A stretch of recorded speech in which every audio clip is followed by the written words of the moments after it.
Bro, hey, black people do not exist no more, y'all. Let me tell y'all that, man. I'm trying to tell you. Okay, remember when white people was all together? Remember when it was all white people, like in the country, and that's all you could see? He was like, oh, the white culture's this. Americans, we do this. And remember when America was like this? And when you looked in the media, everybody was fucking just white. It was all just like a white culture thing. And if you wasn't in the white culture, then you was like black or like an Indian or, something not white, right? The same shit happened in the black culture with weed. When weed became legal, everybody that was black became free. You became free if you went to a legal weed place.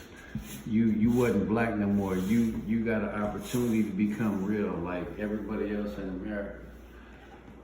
The white people that's living in the legal weed places, they got the ticket. The black people that went to the legal weed places that was living there, they got to ride the ticket on to the next cultural event.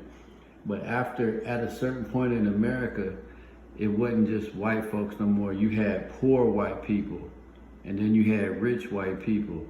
You had uneducated white people, and then you had educated white people.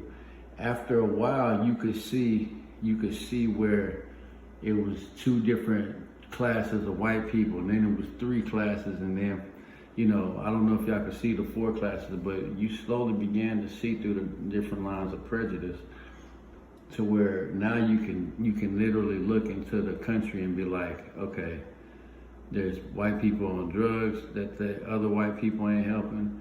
There's poor white people that rich white people ain't helping. You know what I'm saying? So the white America is not united. It's not one thing. It used to be like that. Okay, it used to be like that. Now when you look in the media, you can see that it ain't just one white folk. It's like that with black people now, all right, y'all? It's like that with black folks.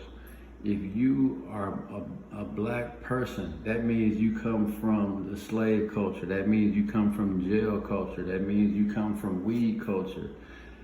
If you are a black person and you do not live in a legal weed state, you ceasing to be black now. You not part of the nigga shit, the nigga movement. The niggas is free. You feel me? The niggas is free right now, but we in legal weed states. If you're not in a legal weed state, you just still a slave. You feel me? You just still a slave. You're not even really black. You like a nigga. You like a slavery nigga. You feel me? You like a nigger. You feel me? Like that type of shit. Like nigga still playing with your life type of shit. Like a slave, Like when the slaves was free, you was still back on the plantation. It's like, it's really like that now. And the white people that smoking legal weed, if you do a study and you look at people's faces and the personality types and character types, you can see they're not doing it on no NBC nightly news shit.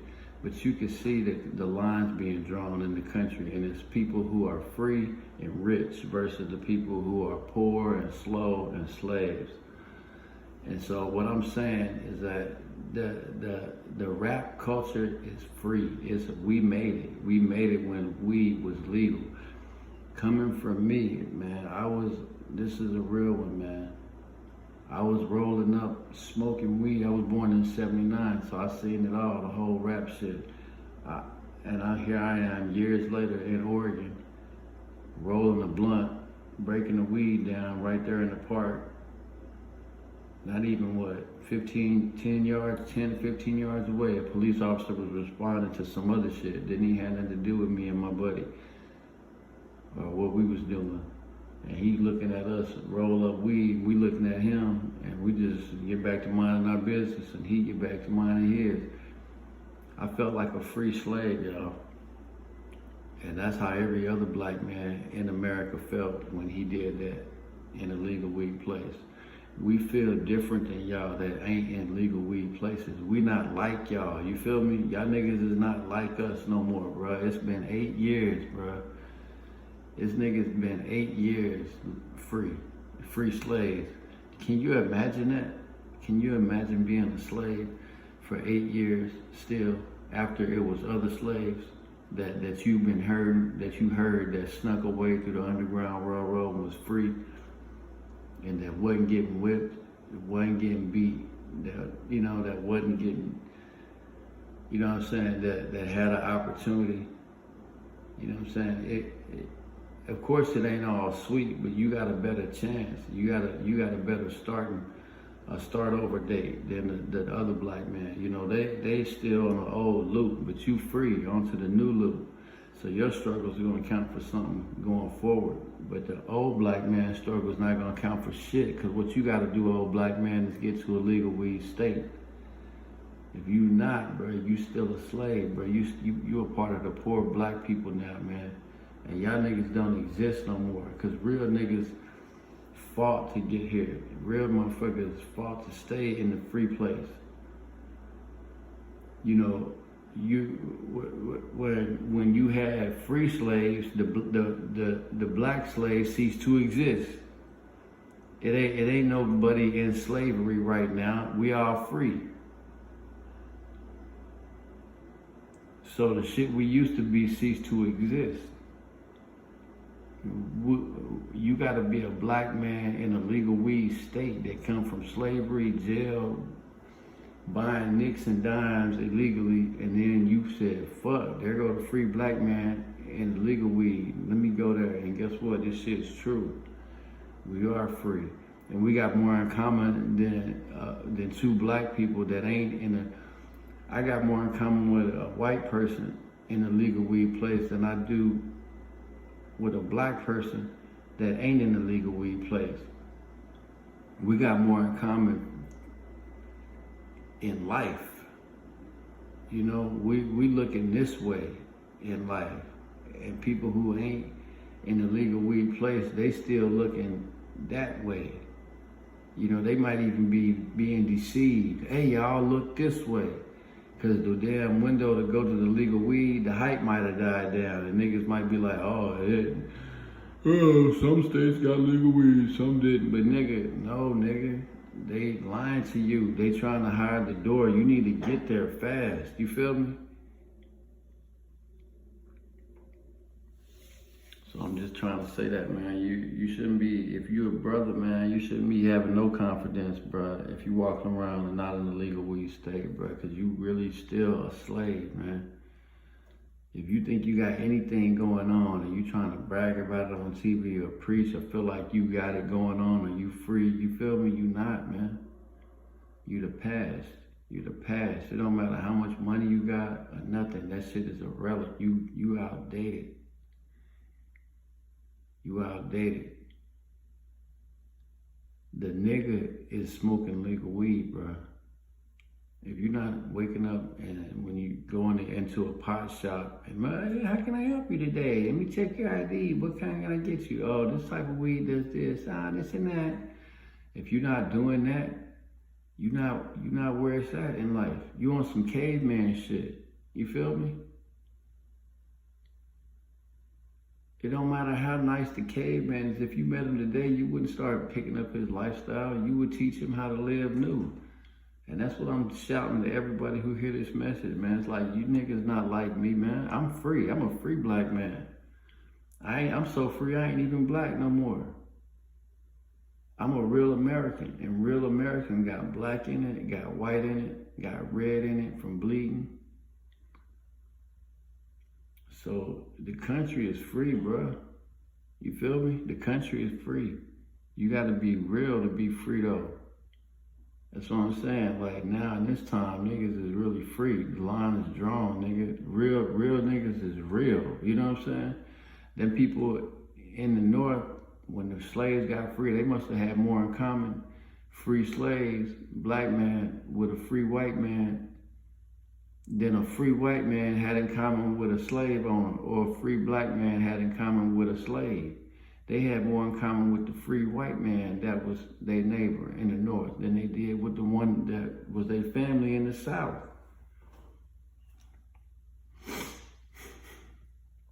It's a divide, man. Everybody you look at, God bless you for reading, for getting this far, whoever getting this message in.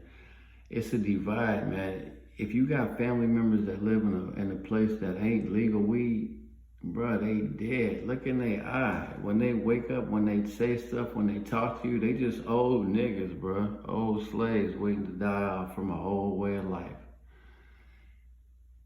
You can't claim that you smoking weed if you in a non-legal weed place. You can't claim to be balling. You're not free, man. I know what freedom is. It's fucking, I already did it. Being a big time nigga, man. Big time nigga, man. Bags of weed on me, walking down the street, passing it out, reaching in there. Here, you need some weed, bruh? Bruh, nigga, seriously. Cops know what time it is. We lived that shit already. You understand? That shit that you niggas that brothers is trying to experience, we did that shit, nigga.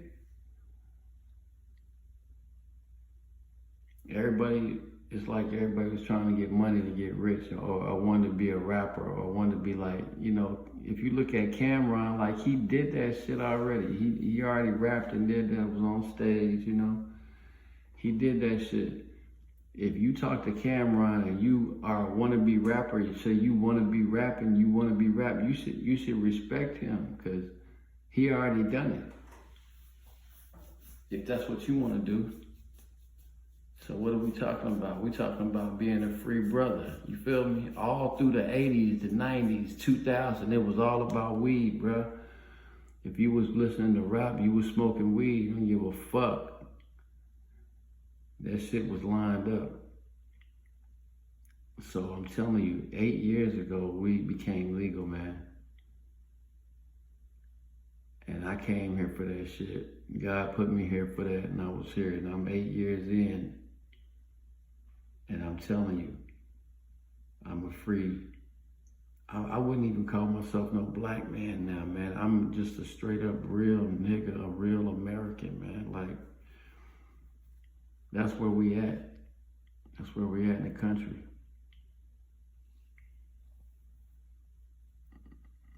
We're more poor and we're more equal. We're more equal on a gritty level. It ain't the white culture, that shit don't exist no more, man. If you're an ugly black dude, man, you shouldn't feel ugly if you go talk to a beautiful blonde girl, white blonde lady, She can see your soul now. You know what I'm saying? You can see her soul. It ain't shit that bitch is hiding from you. We made enough movies in America to know what a rich white girl goes through. Barbie, we seen that. Boys in the Hood, what the poor black brother going through. We know enough about each other to where you can be a rich white lady, beautiful, 21-year-old, blonde, big boobs, whatever. White is white, beautiful, eating, prissy, stuck up, whatever the fuck you are. And you could fall in love, have a relationship, start a family with a poor black dude, dark, thought he looked ugly,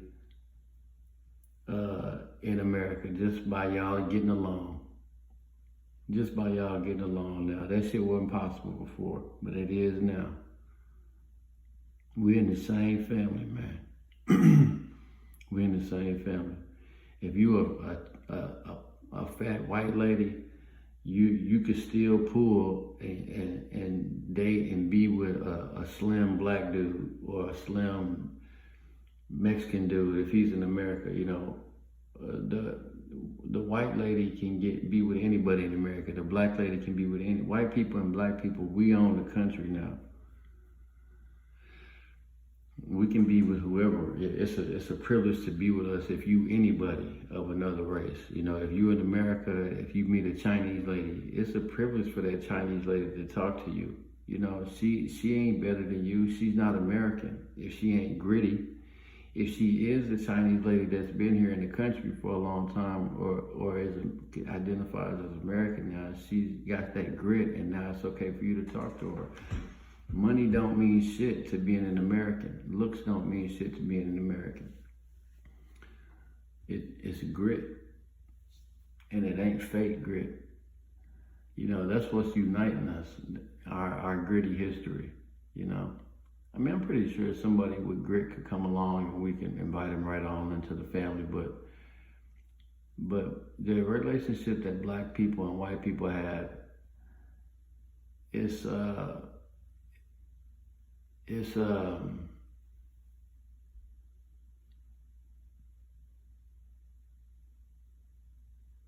I would say the country is just relying on the fabric of that, of how good we're getting along, you know.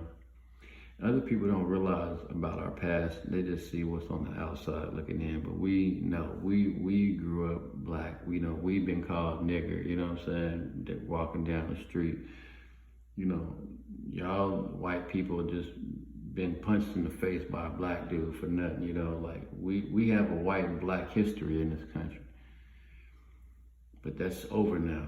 It's over when weed became legal. It united the whites and the blacks on a gritty level to where it's all over TikTok, it's all over social media, to where you can see whites and blacks thinking alike, us working hand in hand to make the country better. And it's the people in the legal weed places that are the politicians that are the ones speaking up and talking, and the free thinkers, and the people that are not in the legal weed places. Y'all got y'all's hands tied, you know what I'm saying? We can see that shit. But then again, I'm telling you now, this is my message for all the, you know, people who love the black culture, you know, and love brothers and got love for brothers. You know, if you want to still remain a brother and you want that black shit to transfer over into the future, you need to go to a legal weed place and then start offering your culture to the community, you know, because it's all equal here now. We equal, man. We straight up equal, and that's a beautiful thing. That's a beautiful fucking thing. There ain't no prejudice. There ain't no prejudice. The dude from Aquaman, I don't know if he's American or not, but fuck it, anybody from America, right? If you, the whitest white man, white customs, white culture, you wear Tommy Hilfiger type of shit, you don't rap, you could go for a young black girl that raps in America, and y'all could have a thing and be together based on y'all just being fucking Americans. It's real. There's nothing that the white man looks at the black lady and says, there's nothing the black person looks at the white woman and goes, y'all, we tried, but it's undeniable that we hold hands in this thing, in this country. It's undeniable. It's undeniable. You know, we both can get pissy, but we are really Americans now, blacks and whites. We are really one. We're one. We have all access in whatever manner, sophisticated or not. The voice is equal on both parties, you know. You want to get heard a little more, just shout a little louder. They'll hear you, you know. Everybody's listening. It's equal for us, so. But yeah, it's a great divide right now going on in the black community. We're not united. That shit, when they made hip hop music, it had a secret meeting you heard about, and we're gonna invest in sending black youth to jail because we got privatized jails and in the music industry and blah, blah, blah, and a non-confidentiality agreement. Like, that shit must be in play. That shit must have worked, you know what I'm saying? Because everybody rapping on TV got a gun, young, black with dreads, smoking weed. And I'm 9 out of 10, I'll bet you 9 out of 10 times they rapping and shooting videos in non-legal weed places in Georgia, fucking Texas, all this shit. Places where motherfuckers just ready to go to jail for some drug charges and ready to just be frustrated in, you know? You niggas is not black, man. Stop it, man. Y'all getting shammed. You feel me? You're not a real nigga, man, if you're not going to no legal weed place. If you're not uprooting your family and say, hey, let's go here. The laws are better for blacks. It's the way they write the laws, man. It's the way the citizens are getting treated in that community where it's legal weed. Blacks and whites going in the legal weed place, man, buying weed. It's a thing. Every day we wake up in this community with these laws to say this community can get smoked weed and be high walking down the street. That's every day that is bridging the gap, stretching the gap between old blacks and new blacks, old whites and new whites.